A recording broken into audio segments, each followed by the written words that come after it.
du tout présente. Elle était au Matignon avec son copain. Elle était certes dans la même soirée que nous. Après, nous, on a décidé de partir boire un dernier verre parce qu'il y avait mon ex et il n'est pas parisien, donc il avait pris une chambre à l'hôtel Intercontinental. Donc on est allé là-bas, on a bu un dernier verre et il y avait le chanteur Sad qui était là.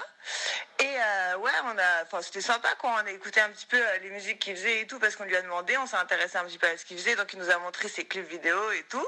On a écouté des musiques, après on a écouté un peu de musique un peu plus old school et tout, c'était cool. Et voilà, genre même pas une heure après, ils ont décidé de partir tous les deux dans un autre hôtel. Et voilà, ils étaient mignons. Ils sont partis main dans la main. Elle le regardait avec beaucoup d'admiration. Enfin, ils étaient choux. Après, te dire que c'est une escorte, j'en sais rien. Je connais pas sa vie, je connaissais même pas son prénom. Donc voilà. Mais ouais, non, ils étaient mignons, quoi. Après, ils se sont pas embrassés devant nous ni rien, tu vois. Mais ouais, ça se voyait qu'ils se plaisaient, quoi. Enfin, je sais pas. Après, moi, je peux pas du tout savoir ce qui s'est passé dans l'autre hôtel parce que j'étais pas là, clairement. Mais enfin, je sais pas.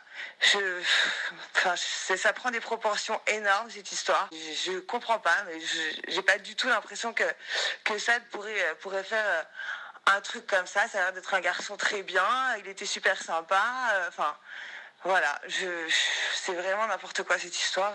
Ça va très très loin. Je comprends pas. Voilà, hein, moi j'espère quand même qu'elle va retirer sa plainte parce qu'elle l'a vraiment mis dans la merde, ça, dès que ça a l'air d'être quelqu'un de très bien. Et voilà, j'espère qu'elle retirera sa plainte.